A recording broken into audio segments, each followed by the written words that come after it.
Actually, I will take a water. Just like I don't want to take a sip. So we spoke about rides before, and I remember you telling me, ain't fucking with me when they come to money. Real Florida shit, when you hear me. I confidently can say I'm a barber. So that we don't cheat on each other. I can't stand you. And everybody still says it. Like every project I do. I got this record, and here's the story behind the fucking record. Yeah, it's called Before I Jump. Nigga, don't try with music to play on the radio. I'm excited you're here. I've known you for a while. Photographer extraordinaire. Overall good person. I like that word, extraordinary. So yeah, man, let's get right into it, bro. What got you into photography at first? It was almost by fate now that I look back on it. But my mom she actually was a photographer before I was, or she took photos. She ended up getting a new camera. It was actually on Thanksgiving about 4 years ago. She gave me her old camera, and I was like, oh, dang. Like, I had never held a camera that felt like legit. Mm-hmm. It was like, wow, this is a professional camera. And now looking back on it, it's like, that camera was like a Do you remember what kind of camera it was? It was a Canon T5, I want to say. Okay. T5 or T5i. So it sat in my dorm room for about a whole semester before I even picked it up. Like I probably picked it up like 3 times. I couldn't even figure out like how to turn it on or whatnot, so I just put it away. I saw a cool photo on Instagram, and it was taken by one of my teammates that I played soccer with growing up, and I was like, messaged him, texted him like, yo, how did you take this photo? What camera did you use? He used the same camera I had, so I was like, shit, I can make that same photo. I have that same equipment. And that's kind of what set it off, was seeing that cool picture and knowing that I could create it with the equipment that I already had, that my mom gave me. How long did it take you to get like good at it though? Like not amazing, but good enough to where you were confident telling people, hey, I'm a photographer. I feel like it was almost the other way around. People saw my talent and started asking me to take their photos, and I was like, I even Googled. I was like, when to start charging for your photos. And the first link was like, if people are asking you to take their photos, you're ready to start charging. So that doesn't help at all. What? That doesn't help at all. It's like so vague. It answered all my questions. Because I felt like if people are asking you for your service, you're good enough. And no one else was doing it. There was maybe 2 photographers off the top of my head. One more video, but Austin Tompkins and Jared Perlman. I think I know Jared. I've seen his work. Both of them went to FGC. Yeah, okay. So I think it was us 3. I'm sure there was other people, but those are the only people that I knew from Instagram. Like I feel like it was almost weird what I was doing. It wasn't the cool thing to do. And I feel like that was kind of cool that, I always like to do things differently. I didn't want to just run. If everyone's going right, I want to go left. Right. So. Did you start off photographing people, or just like, some people do like different, you know what I'm saying? Like. So, have you heard of long exposure? No. Break it down. Like, when the car lights. Oh, when the light is like dragging. Yeah, like have you ever seen someone do like the sparklers? Yeah. Okay. So that concept, that was the photo I saw on Instagram. Okay. So my boy took a photo from a hill, on the top of a hill, and there was a long street, and you saw the light at the beginning of the street come all the way down, like you knew a car had driven past. Right. I thought that was so cool. That's what I started off doing. So I tried to find overpasses where cars would drive, so you could get like those cool types of lights. That's how much work is it to do that type of photo? Really, all you need is a camera and a tripod and a lens. Really? Yeah, that's literally it. Camera, tripod, and a lens. So it doesn't take. The hard part is learning the settings and the correlation between aperture, ISO, and shutter speed. Once you know that, you kind of can. You can do what you want. It's like once you learn how to ride a bike, you can start. Now I want to try to ride a wheelie, or now I want to. Does the ISO and the aperture, does that stuff really matter? Like, can you just put it on auto and just shoot? There's a purpose for it, but if you're a creative photographer and you like to make different, if you want to make photos that stand out, you're gonna have to use manual. You're gonna have to play with your settings to create, to kind of finesse the look you want, to finesse the emotions you're trying to get across. I'm someone that's not too familiar with photography. What are like the different types, right? Like, is there a difference between photographing models, quote unquote, and then like sports or something like that? Like, I would say the photography knowledge remains the same. It literally just, once you have the eye for what people feel emotion from, right. No matter what category you're shooting, whether it be models, food, sports, travel, you're gonna know how to create that emotion that draws in the audience. Now it's just, modeling, I feel like it's tougher than sports because now you're directing as well. Or portraits, you're directing, you're getting people in the right positions, you're making them feel comfortable. So now it's almost like a back and forth, you're having a relationship with that person. So that, you got to have people skills for that. Right.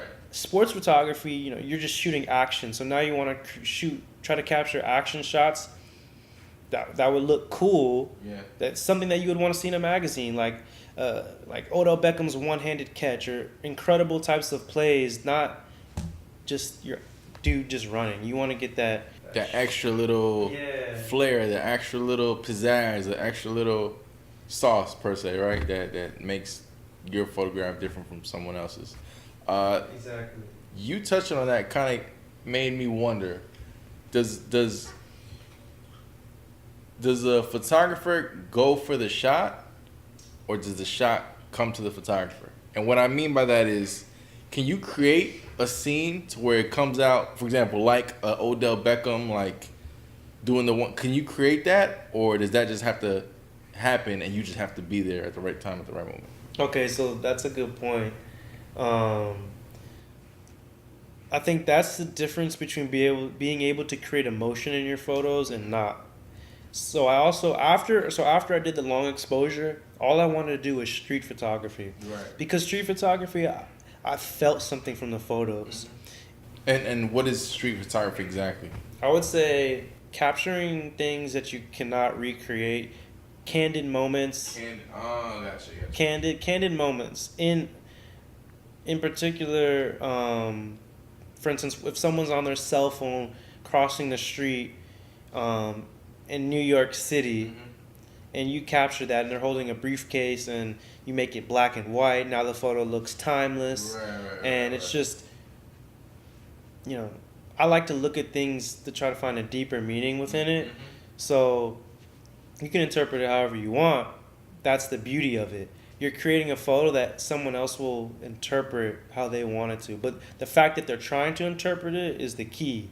You want them to stop and look and wonder what that person was doing or thinking in that photo. And then you can't even recreate that photo if you wanted to. That's the cool thing. You could never stage that.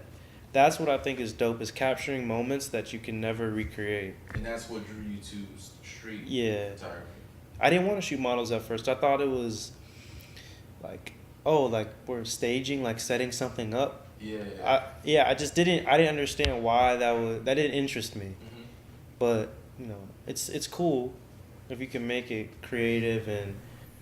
But do you just do street photography now, or do you do? Because I see you do some stuff with some athletes and stuff, right? Yeah, so street photography is what I started off doing, and people really like that. But then, business side of things, it's harder to make money just doing street photography. You're gonna need to get into the corporate realm, get into working with other businesses and brands, but I feel like the background with street photography helps going forward with, in particular, lifestyle brands. Right. Brands that are all about the people and creating emotion, not just blank studio photos. Right. Brands that influence lifestyle. Do you feel like a lot of those magical moments get altered and get created in post editing, or do they get created during the shot? Right, like, because nowadays with Lightroom, with After Effects, with Photoshop, it's easy to manipulate a photo and make it bigger than what or more grandiose than what it is. 100%. To answer your question, I think it's really created in the photo, in the eye. Right.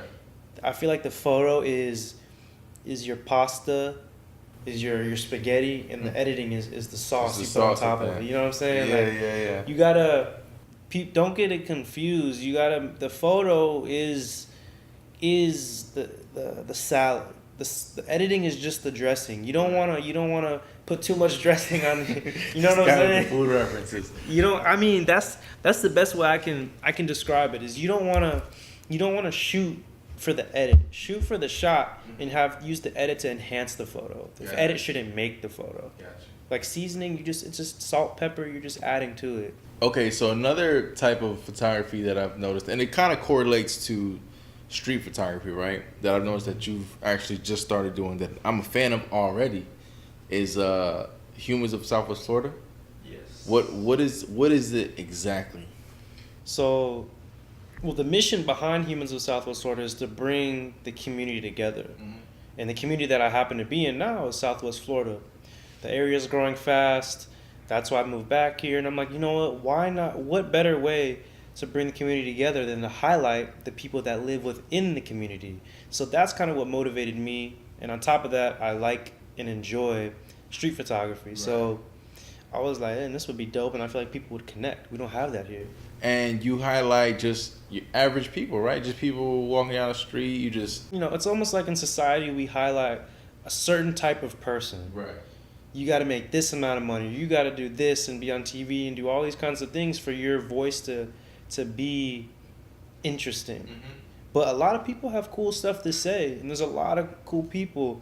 And I think that's how society can grow, is by people coming together and being able to see themselves and other people. This kind of reminds me of on Facebook. There's a page I follow, Humans of New York.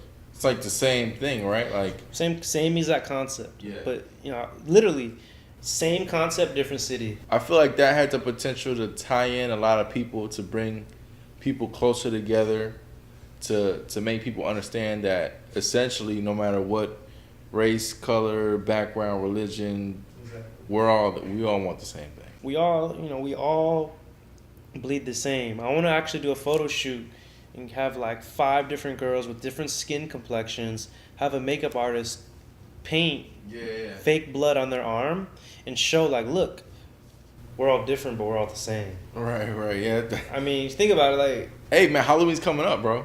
I know, I'm gonna do that. No, I'm gonna do it. Yeah, I'm gonna do it. So that'll definitely. I want to take photos that make people like go like, oh shit, like, stop in their tracks. I want people to feel something from that photo, or any photos that I take.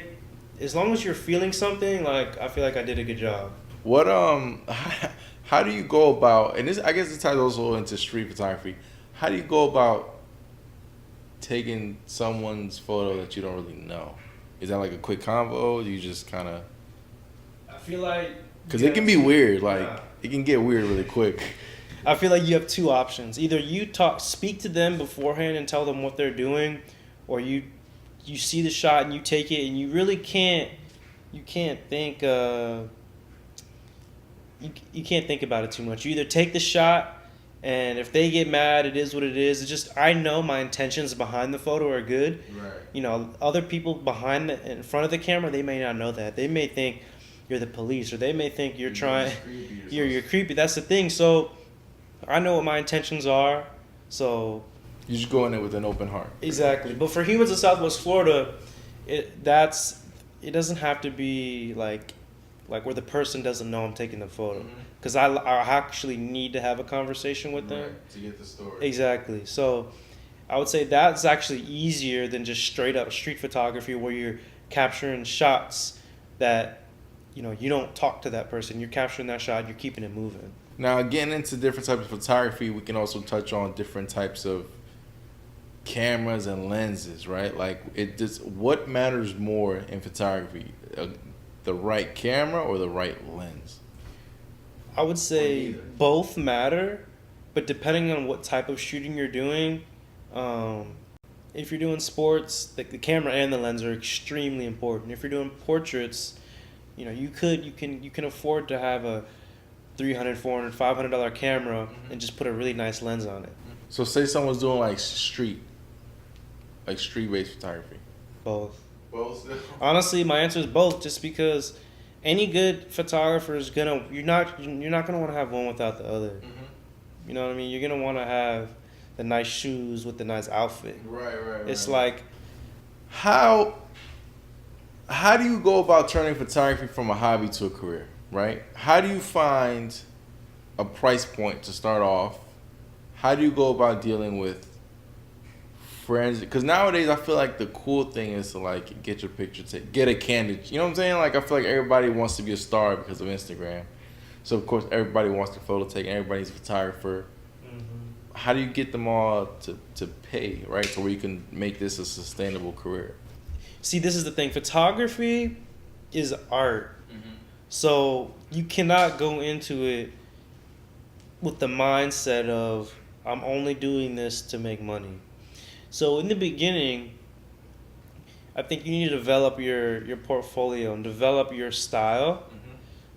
Because once you develop your style, your high quality style, it becomes easier for your price point to come about because you have that portfolio. People have confidence in you. They see what you've done in the past, so now they're gonna want to book you. But finding your price point, I feel like, really depends on your demographics and the types of photography you want to do. If it's corporate type stuff, obviously your price point can be higher. If it's street photography, urban, lifestyle, concerts, it's harder because in that realm of work, I mean, it's not as professional. It's think about it. If a photographer is taking a picture of a musician, it's like art and art together. Yeah. You know what I mean? Yeah. So when you're doing corporate stuff, the company is literally hiring you to take photos because they're hoping those photos will increase their revenue. Right. So it's business. It's straight. As opposed to art with art. Exactly. So if you can combine that art with business, it's gonna be great. Like if you could shoot for Vans or shoot for companies like that or clothing lines that are lifestyle minded, you can have the best of both worlds. Right. I feel like the price point just really depends on how good you are. What was your price point when you first started off 4 years ago? I think the first shoot I remember one girl asked me to take her photos and I was like asking her what she would pay and she said something like $5. $5. God. But dang. the first shoot that someone paid me, I think it was like $40. And I was so happy. I was like, wow, I made money doing something that I literally like. I don't look at it as a job, you know. So I was like, wow, I made $40 doing something for fun. Would you charge $40 now? Nah. Hell no. Bro, someone came to me with $40. I mean, that's basically what I paid last night for dinner. But honestly, see, if I was in a different city like Los Angeles or New York or in London or Tokyo, it's easy to go outside every day. You got mountains, you got crazy city life. You can really you can create scenes. you're in a playground. You're in a photographer's playground. And Southwest Florida, you have to look a little bit outside the box. Yeah, especially because you know how many photo shoots I've seen downtown in the little alleyways. So that's why I kind of got stagnant down here, only because I like to work off of my surroundings. I like to pair my photo shoots with, I want the background and my subject to have some cool sort of correlation. I feel like that's what separates me or my photos, is being able to combine the person with the background, the lighting, the scenery. All of that matters. Yeah, right. You know, I think a lot of times people just get a good lens and just start taking photos and get that nice blurry background and they're like, oh, this looks professional, which is cool, but there's levels. Right, and I feel like when you sure. can combine the background with your subject and You just add more layers to it and just make it pop in a way that an iPhone X can't. Because nowadays with these new iPhones, you can create that blurry background with the, you know what I'm saying? Like, so the blurry background to me creates the professional feeling Right. at first glance. Because think about it, when we grow up, everything you see from billboards to commercials to magazines, right. that's what we're seeing subconsciously. You're seeing that high quality photo. So when you see someone replicate that high quality photo or a photo that could be in a magazine, you immediately relate to what you've been seeing your whole life in commercials Right. and magazines. That's what creates that professional feeling. But to make that photo unique and stand out, you've got to be good with your composition. The lighting has to be on point. The editing has to be on point. The subject, the outfit. There's a lot of things that go into it that just add. I feel like it's like just ticks you're adding onto it. Right. You know? So With the sudden popularity of photography nowadays, I've definitely seen the rise of people who just take photos of girls in lingerie for Instagram. That's really it. And then they're just like, hey, I'm a photographer. As someone who takes their craft serious, who's been doing this for years, who's doing this before he was even cool, does that bother you in a way? you know, really, I personally don't care what other people do when it comes to photography, but on the bigger picture, if I want to take a step back and look at it, I feel like it creates a bad name only because now you're messing with people's perception. So now if someone else wants to come in and reach out to a girl, she may already have a built-up perception that, oh, photographers are creeps. Oh, they want to just hook up with this girl, or they want to do this based off of their past experience. So she's already going to be on the defense, have her guard up. That's where I feel like it can give a bad look. That's why reputation is important as a photographer. Like one negative thing can make a bad name for yourself. You don't ever want to, but that goes for a lot of careers. Like if you're a personal trainer, Right. You don't want to be trying to hook up with your clients on a professional level. Some people, it is what it is. Yeah. But reputation is key if you take your craft serious. Yeah, and that matters, right? Because, for example, like I deal with merch, right? I have things merched. So there's times when I want to set up photo shoots. So I'll contact people and they'll ask me, they'll be like, who's the photographer? Because, for certain photographers, they don't want to deal with them just because they have a bad history or whatever. So I do feel like that is definitely important. But touching on Instagram, this is something that I didn't really think about, to be honest with you. But now that we kind of like talked about it a little bit off camera, it kind of makes sense. Do you feel like as a photographer, a good aesthetic on your Instagram, does that matter? Great question. That, personally, when it comes to social media, to me, that is the most important thing. Because you got to look at it like a first impression. Right. You want to make people want to know more about you. You want people to keep scrolling through your page. When you go to an Instagram page, the first thing you see is like their first 6 or 9 pictures. Right. But the way our eyes or our brain digest information, you first see the whole 9 or 12 Instagram photos. You see the whole big picture. So then once you see that big picture, if it looks attractive to you or it piques some sort of emotion or looks beautiful, it has some sort of flow and structure, like if it was one big picture, Right. You're going to want to dive deep and now look at each individual picture that makes up that big picture. It's almost like just a first impression. You want Right. people to... It's your business card. Yeah, it's your business card. It's your, you have literally... Your introduction. Your elevator pitch. You have 5 seconds to make people keep scrolling and to follow you or not. Like some pages, the first 9 pictures look so dope that I'd be following the page before I even know who and where they're from. Yeah. But you got to look at your Instagram page like if it was one big picture. So obviously having, similar color patterns. Editing your photos the same way. Okay. Taking photos during sunrise or sunset with that golden type of lighting.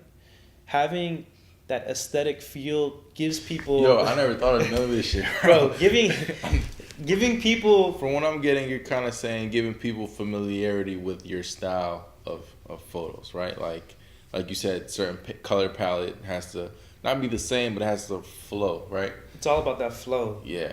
Just like music, about flow. Everything is about flow. So if you can make your photos flow, you're going to be successful. What I like so many different styles that sometimes it's hard. Like, I want to post this and this and this, but when I post it, it's not going to look like people are going to be like, is he a wedding photographer or a street photographer or a food? You know what I'm saying? So, Well, this has been a very enlightening I don't know if I'm using the right word, but this has been a very revealing conversation. There's so much going on to photography that I had no clue. Yeah, man. So thank you for coming out. Thank you, Lavo. Always. For sure, man. And we're out.